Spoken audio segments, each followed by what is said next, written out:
Texas A&M's offense is going to be better than advertised in 2024.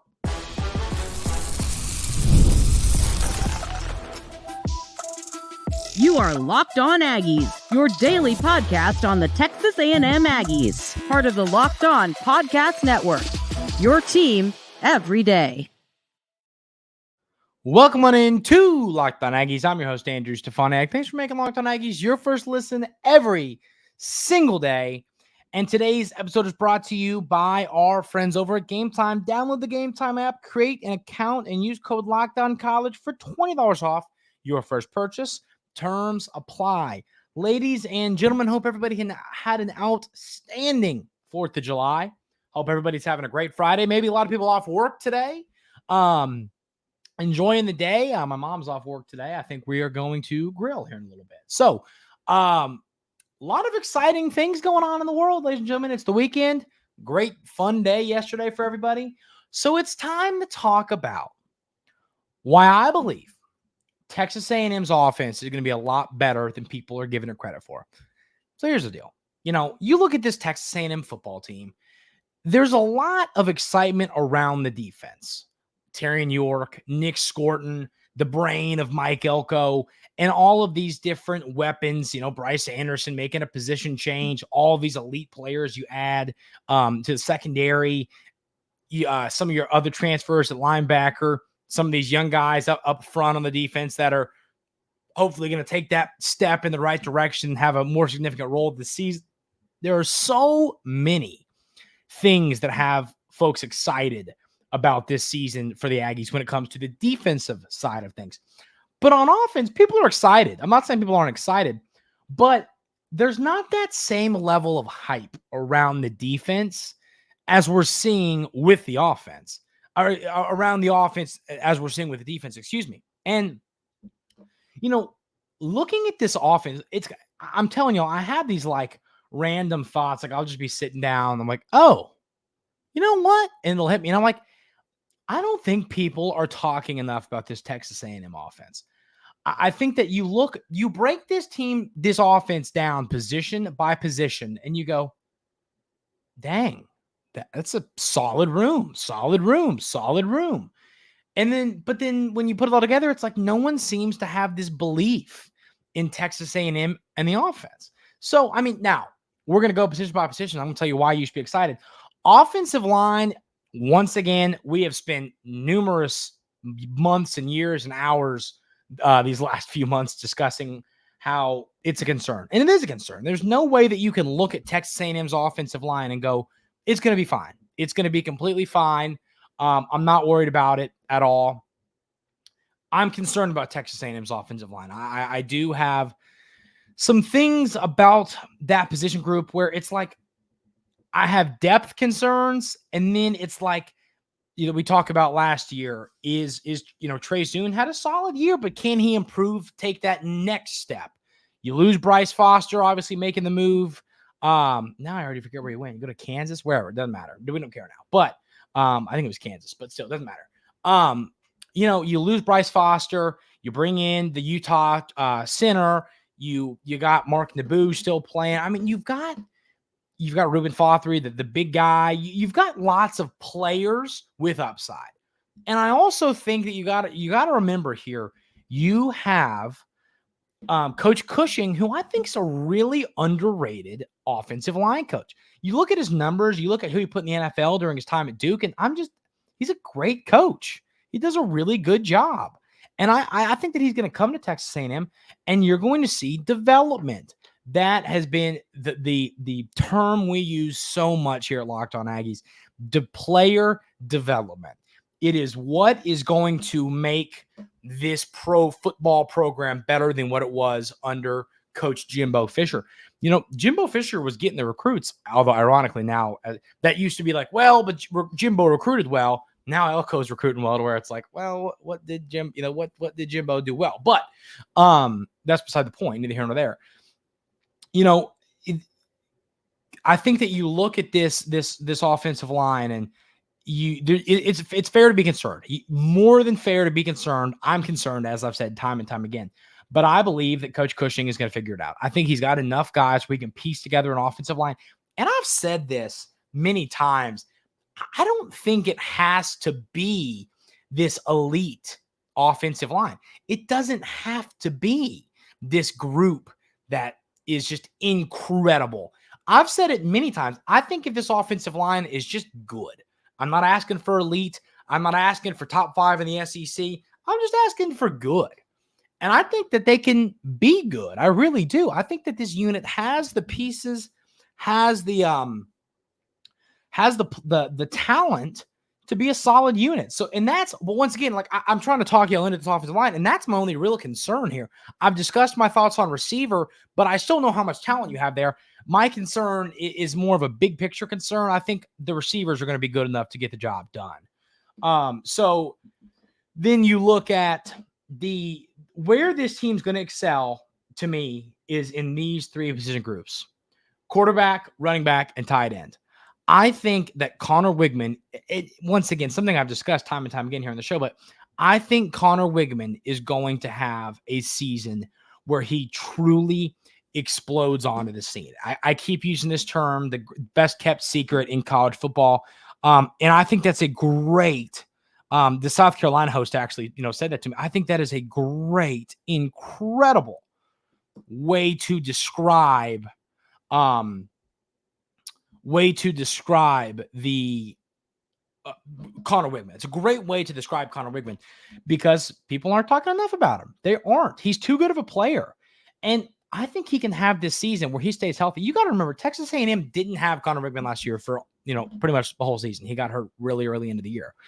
This year, obviously he's got to stay healthy, and Texas A&M has just gotten, had bad luck keeping quarterbacks healthy over the years. Hopefully this year's different. Hopefully you can keep Conner Weigman out there, because if you can keep him out there for 12 games and then hopefully a long postseason, maybe a multiple game postseason, I think you're putting yourself in a really solid position with how good he is. He's going to have a good year. The NFL is excited about him. He's a player that could be a first-round pick if he has a good year. He's motivated. I think he's better than people are giving him credit for. Then the running back room. The running back room, I think, is the best position on this offense, and that is debatable. But I think that Le'Veon Moss and Reuben Owens can be one of the best 1-2 punches in all college football. They're not going to be what Ohio State has. There's better 1-2 punches, but I think Texas A&M very well could be top 10 in college football. Maybe sneaks in the top 5 if they're even better than I'm anticipating. But don't sleep on this Texas A&M running back room. I'm telling you, I think that is the position group that people aren't talking enough about. The running backs are really, really good. They are high upside. And then you go past those 2, and there's some great guys there too. It's a room where you could lose somebody. You could maybe even lose 2 players, and you've still got a solid room with depth.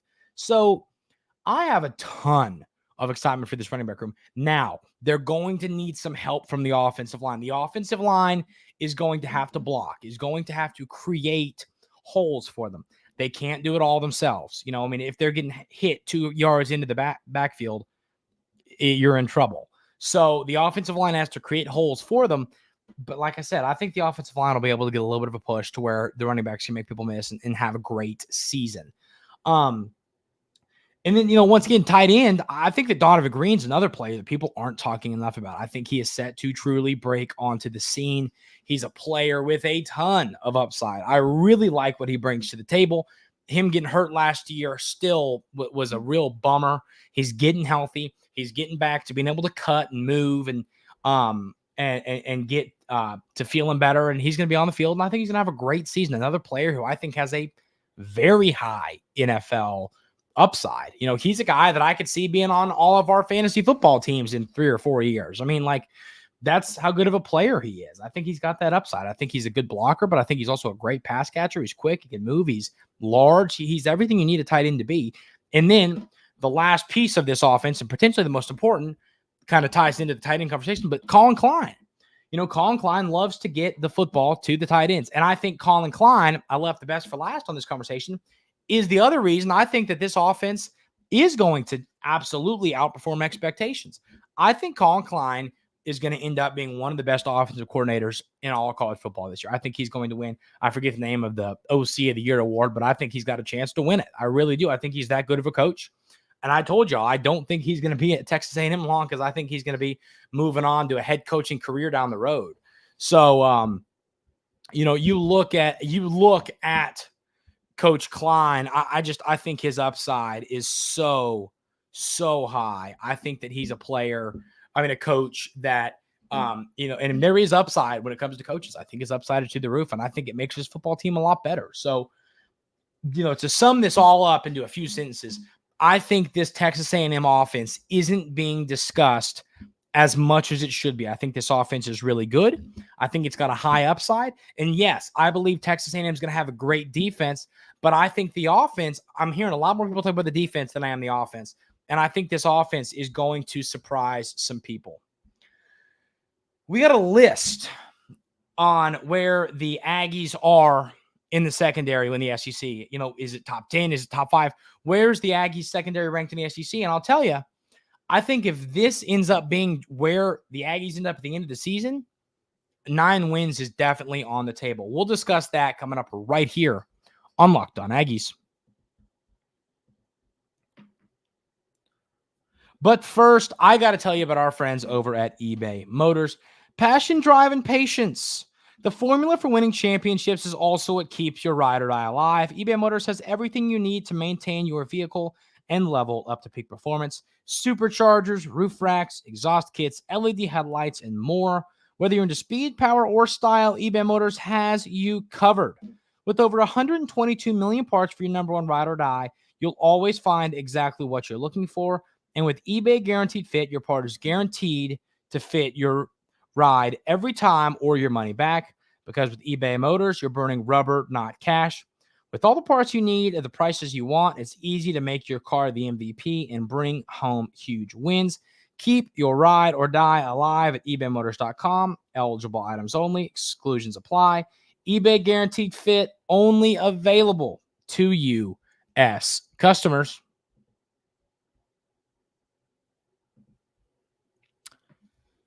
So, where does Texas A&M's secondary rank in the SEC? Well, I have a list here from, I believe it's 24/7 Sports. Yes, from 24/7 Sports. Brad Crawford, a guy I like a lot, a great writer, real ball knower, like him a lot. But he ranked the top 10 secondaries in the SEC. And where are the Aggies? 6th. So let's read the little blurb here. Assuming Texas A&M's top 5 portal haul handles the heavy lifting on defense at the back end, there's a number of newcomers to learn before the Mike Elko era kicks off against Notre Dame in a nationally ranked primetime setting. The Aggies signed 8 corners or safeties this cycle, including Kansas State's Will Lee, who is pushing senior Tariq Chappelle for snaps, and BJ Mays, a former UAB star who might get the first team nod at the other corner spot. Dalton Brooks is a player to watch at safety after making his first start during the bowl season as a freshman. So the conversation here, we've talked about this position and who we think could be on the field and who's going to be great. We've had all of those conversations throughout the offseason and after, Coach Elko finished in the portal.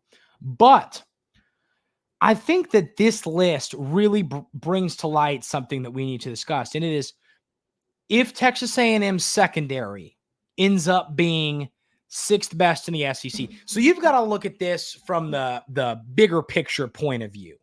And to me, that is this.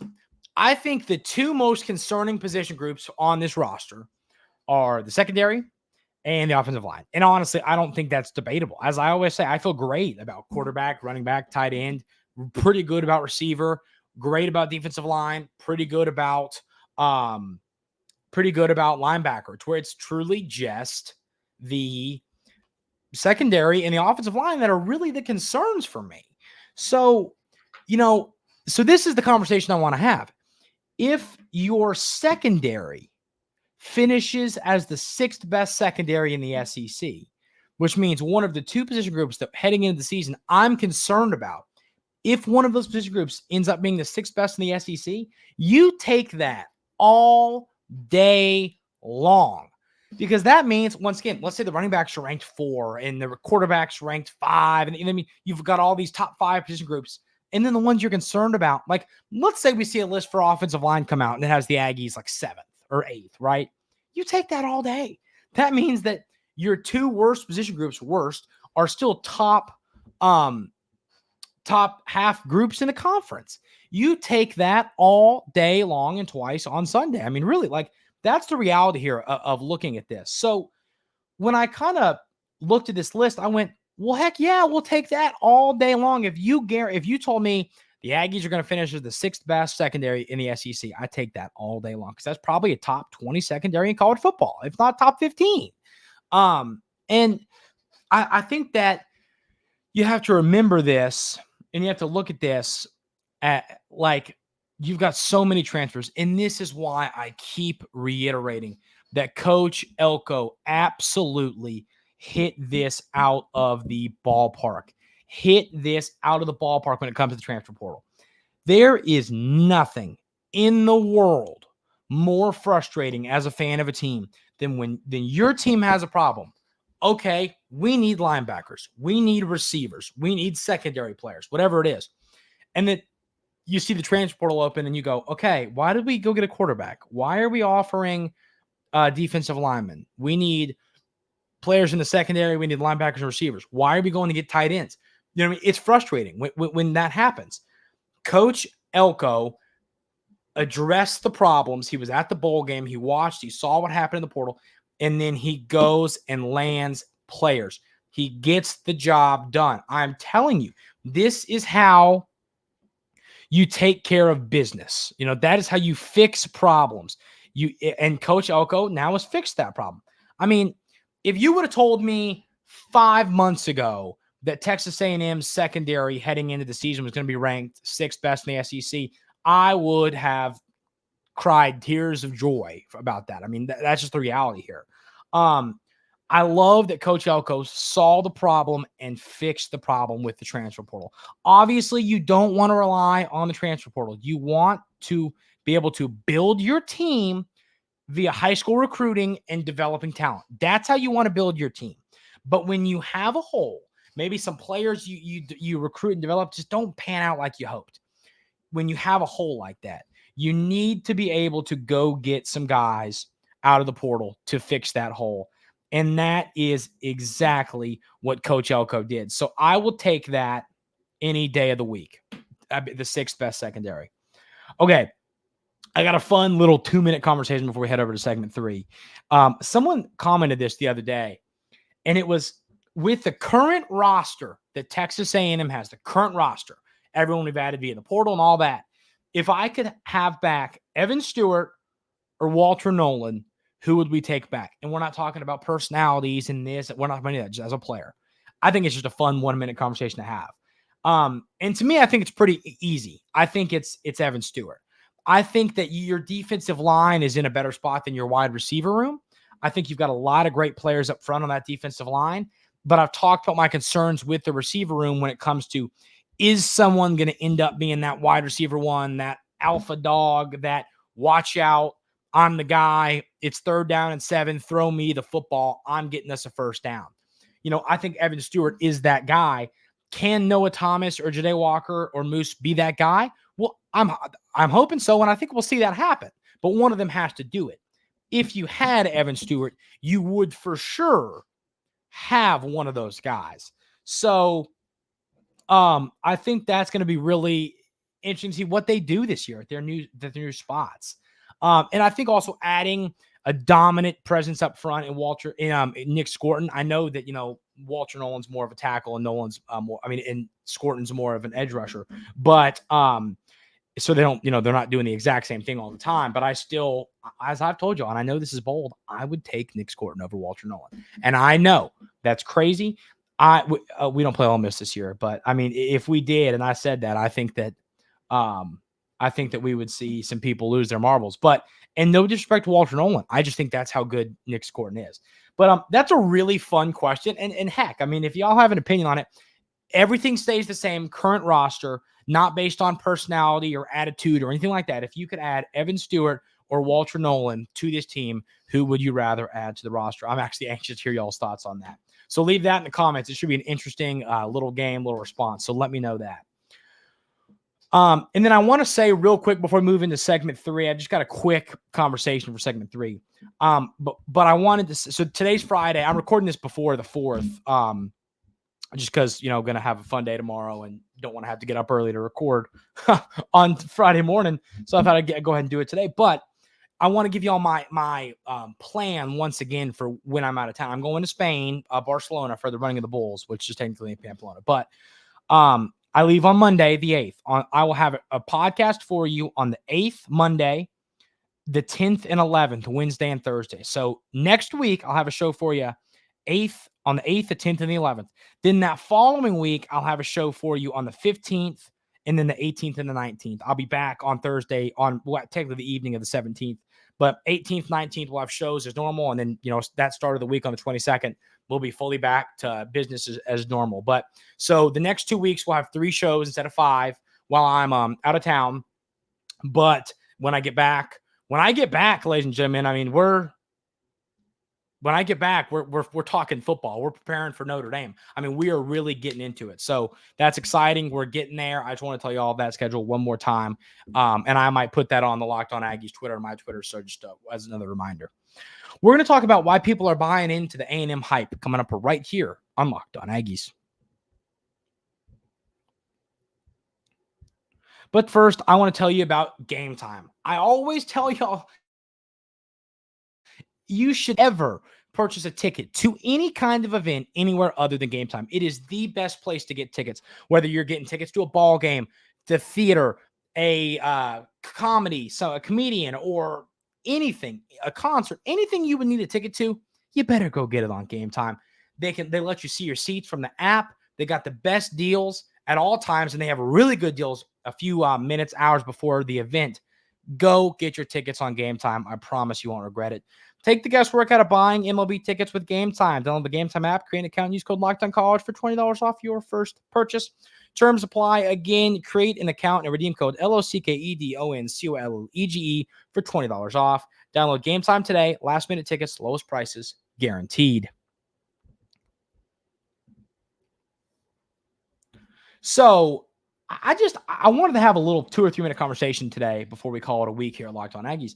But on 3, they always, throughout the offseason, they tweet out, what will this team's record be? And I always like to read the comments to see what fans think. So, people like to hate on Texas A&M. I mean, we all know that. I think all Texas A&M fans know people like to just hate on Texas A&M. It's just the reality. So when I saw on 3 tweet, what will Texas A&M's record be during the 2024 season, I was fully expecting to see a lot of 7-5, 6-6, 7-5, 6-6, a lot of it. All I saw was 8-4, 9-3, 8-4, 9-3, 10-2, 8-4, 9-3, 9-3, 8-4, 9-3, 10-2. I saw a lot of it, and I was just blatantly surprised by that. I was fully expecting to see a lot less people buying into the hype of that. I was not expecting it, ladies and gentlemen. I was expecting a lot of, like I said, 7-5, 6-6 people, because they just don't believe. New coach, they lost a lot of players. I think people are buying into Texas A&M. I think people who know a lot about college football, know a lot about the SEC, have really dug into this Texas A&M team, and they're going, this football team might be better than many in the college football world are giving it credit for. I'm telling y'all, I think Coach Elko, I'm really starting to believe the Aggies go 9-3 this season, and I don't think they're going to make the playoff. I think they're going to be right on the edge of it. I just think the schedule and this roster works itself out to where the Aggies very well could finish this season 9-3 with the way it all works out. It's too perfect in the first year of the Elko era. You got Texas coming to your place. You got Notre Dame coming to your place. There's so many huge games that become a little bit more winnable because you're playing them at home that wouldn't be as winnable if you were playing on the road. So there's just so much to be excited about if you're a Texas A&M football fan, ladies and gentlemen. I think people really are buying into this program. People like Mike Elko. Mike Elko is doing a great job. He's building a program. He's building great character, great culture in this program. And I think people are starting to buy into it. So I do believe that the Aggies are going to do something special during the 2024 football season. That's going to do it for this week here at Locked On Aggies. Thank y'all so much for being here every single day. As always, I really appreciate you. If you haven't already, hit that subscribe button. It helps the show a ton. Leave a 5-star review on Spotify, Apple Podcasts, wherever you're listening, helps as well. Y'all have the schedule for while I'm in Spain. I'm going to miss y'all. I'll be on my phone. If you got any questions or comments or anything, leave them in the YouTube comments. I'll be responding on my phone while I'm in Spain. And then whatever recruiting stuff goes down, we'll get a ton. We'll have Brian Smith on. I'll break it all down when I get home from Spain here in a little while. Appreciate y'all. As always, have a great weekend, and we will see you on Monday right here at Locked On Aggies.